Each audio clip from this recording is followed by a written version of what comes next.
Muito bem, estamos aqui para mais uma aula de inglês com séries. E hoje vamos estar estudando a continuação daquele episódio onde nós paramos. E a gente vai aprender um novo vocabulário e o foco desta aula vai ser a memória. Por que às vezes a gente esquece palavras? Porque às vezes a gente aprende estruturas novas e não consegue gravar em nossas mentes. E o que os bebês têm a ver com isso? É isso mesmo. Vamos lá, um pouquinho de contexto aqui para quem não acompanhou a última aula, né? Esse é o primeiro episódio do Todo Mundo Odeia o Chris, onde ele se muda para Bed-Stuy. E aqui ele conta um pouquinho da família dele e tal. Ele faz um resumo da história dele. Então, sem mais enrolação, vamos lá. Já vamos aqui começar com essa estrutura. When I was 13. Quando eu tinha 13 anos. Lembra que no inglês a gente não tem uma idade. Nós somos uma idade, mas como ele está falando aqui no passado, ele está falando que ele era a idade. Então, quando ele tinha 13 anos, o que aconteceu? My mother, minha mãe, convenceu my father. Então, a mãe dele convenceu o pai dele ao quê?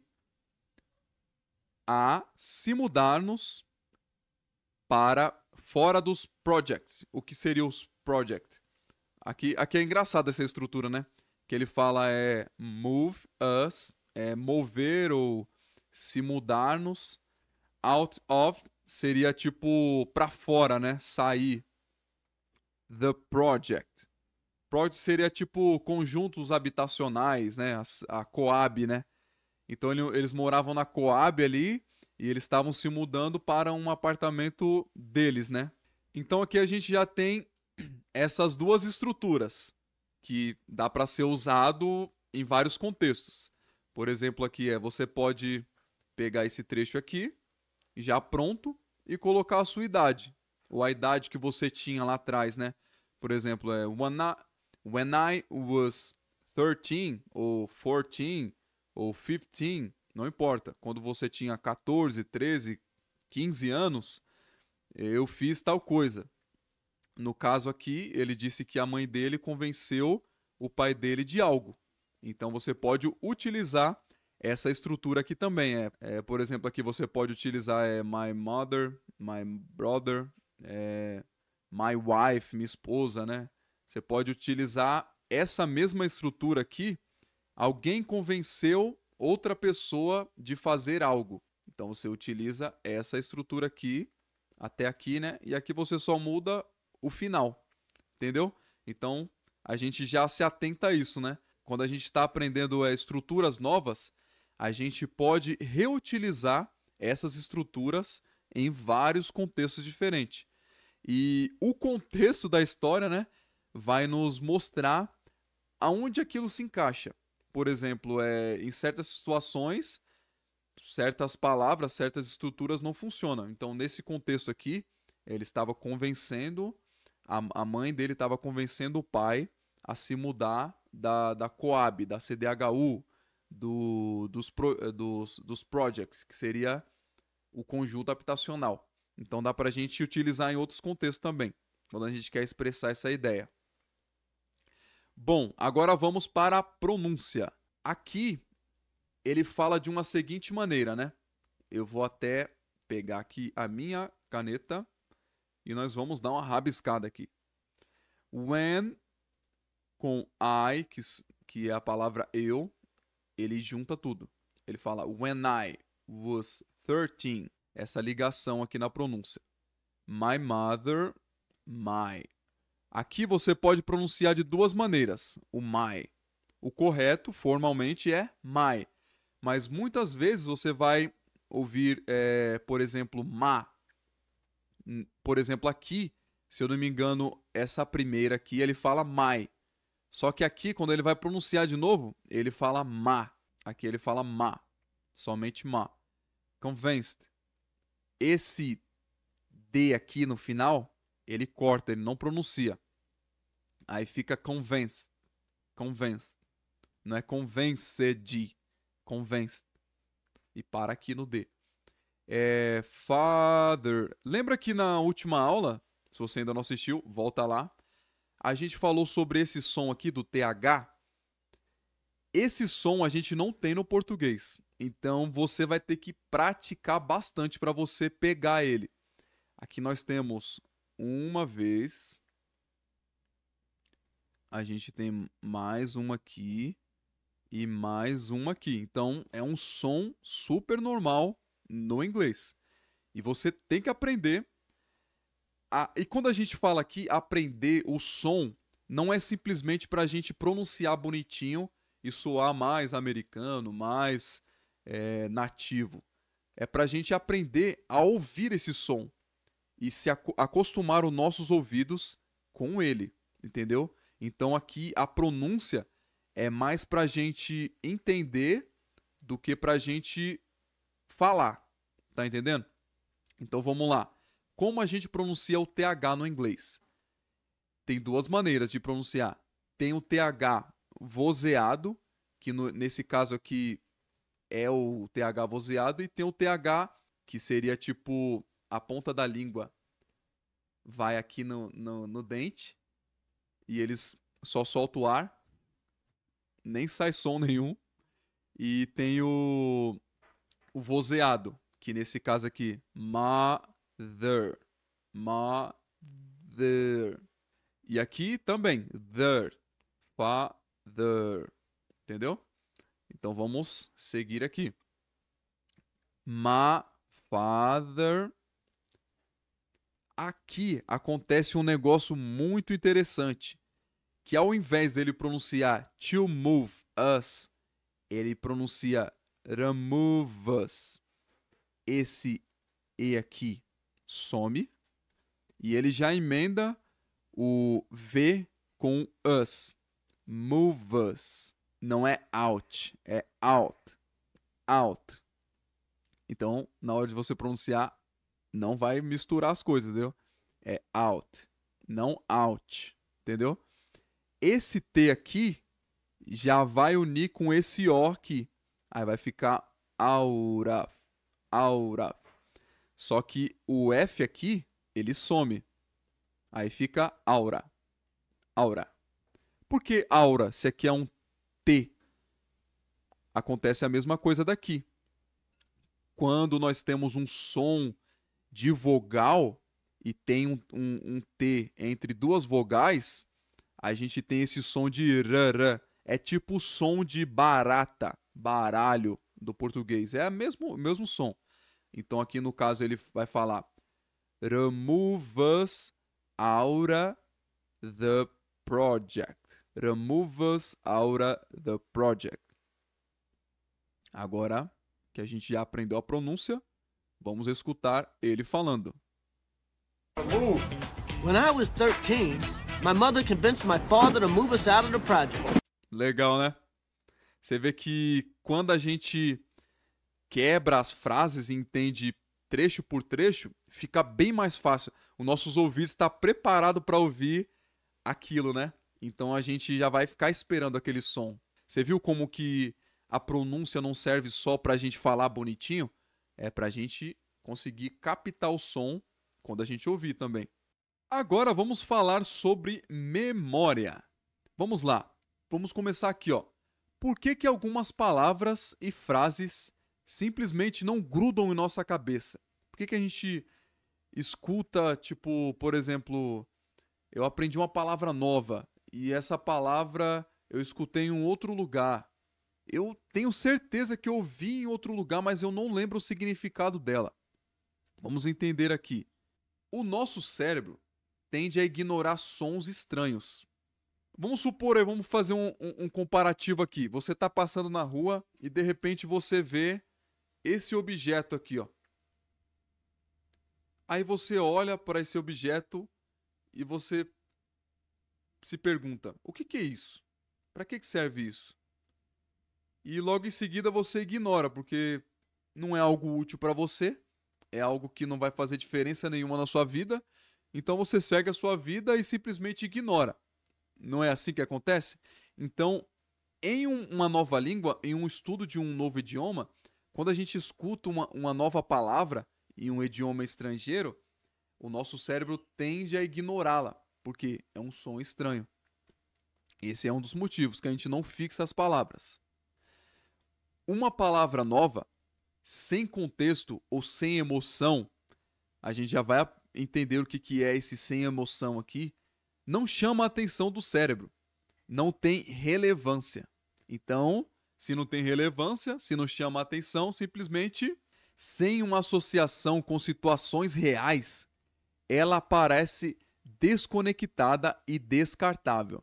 Então, toda palavra, toda frase em um novo idioma, ela simplesmente vai ser descartável, porque ela não tem significado, ela não tem relevância.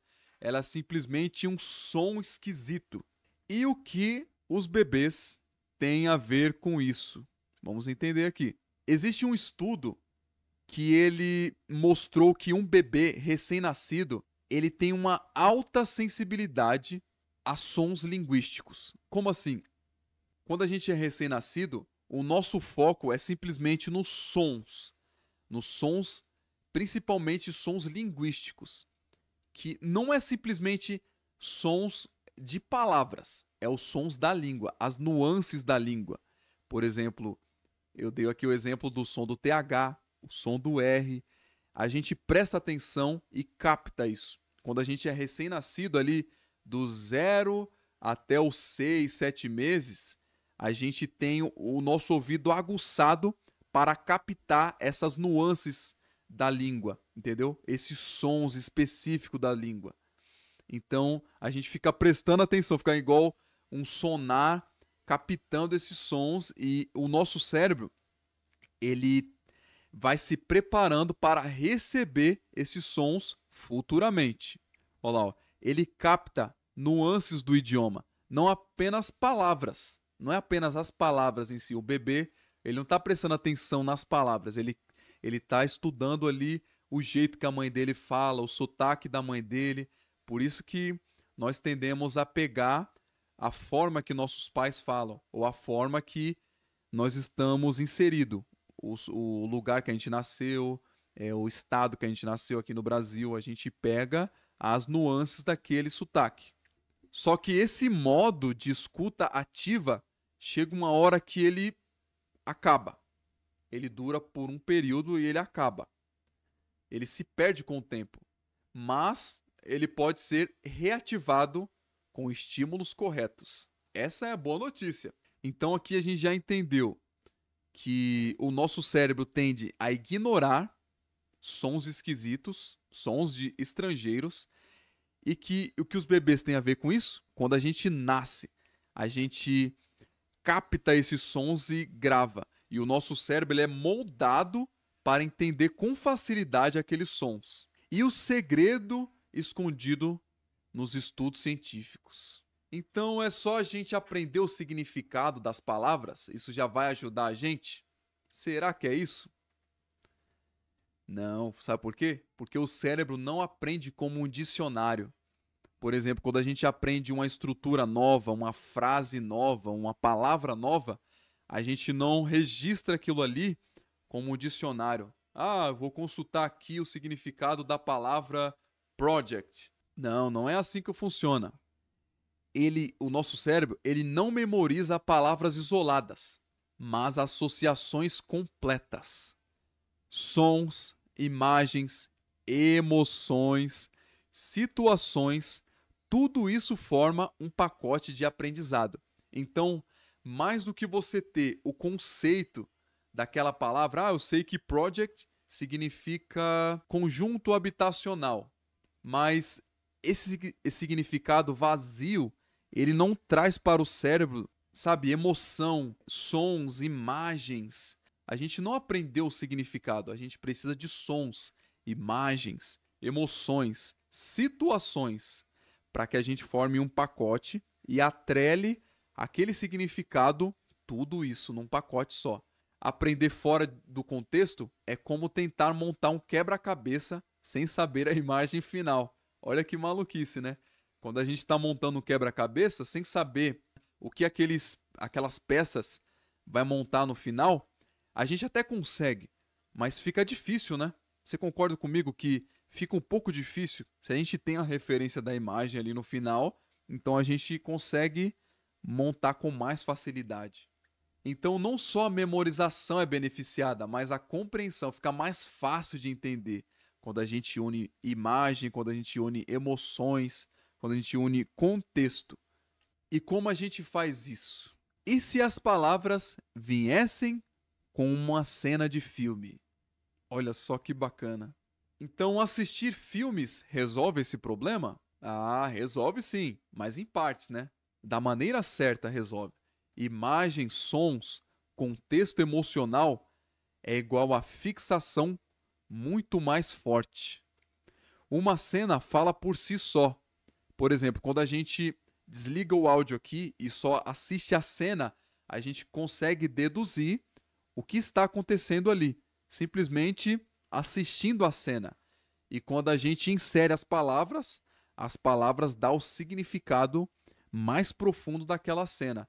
Então a gente une as palavras com a cena, o contexto total, e a gente consegue unir o quebra-cabeça e montar o significado. Então aquilo ali vai ficar mais reforçado na nossa mente.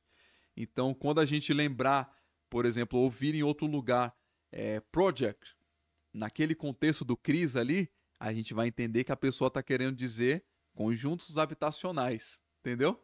Ao ver e ouvir algo ao mesmo tempo, o cérebro associa melhor.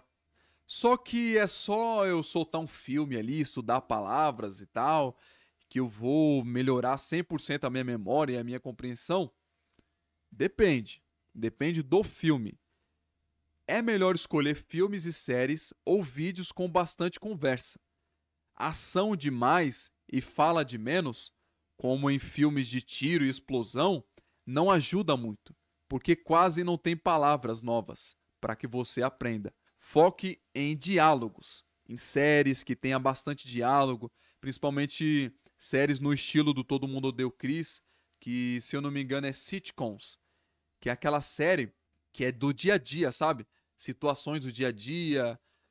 Pode ter até alguma ficção ali, mas você vê que tem bastante diálogo, tem bastante pessoas interagindo entre si.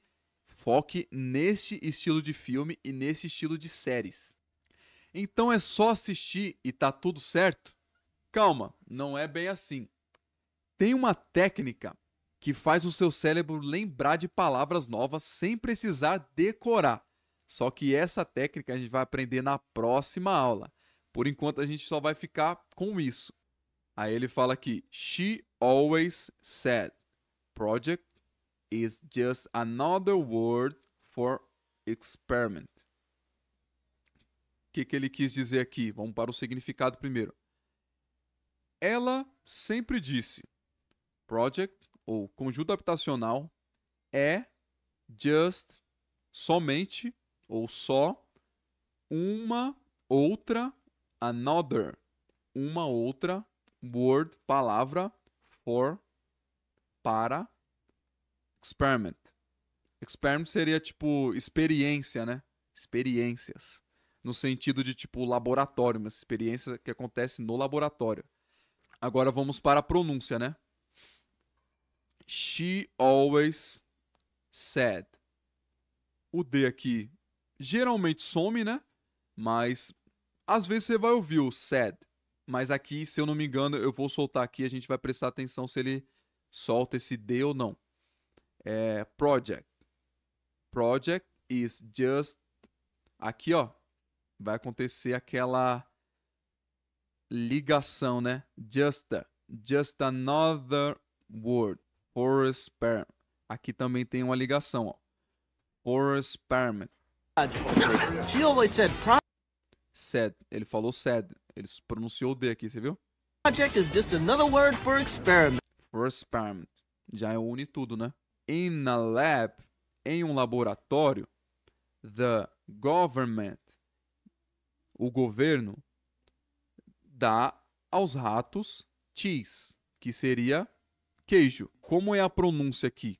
Logo de início, a gente já tem essa ligação aqui entre o in e o a. Só que esse a, ele não é pronunciado dessa forma, ele é pronunciado a.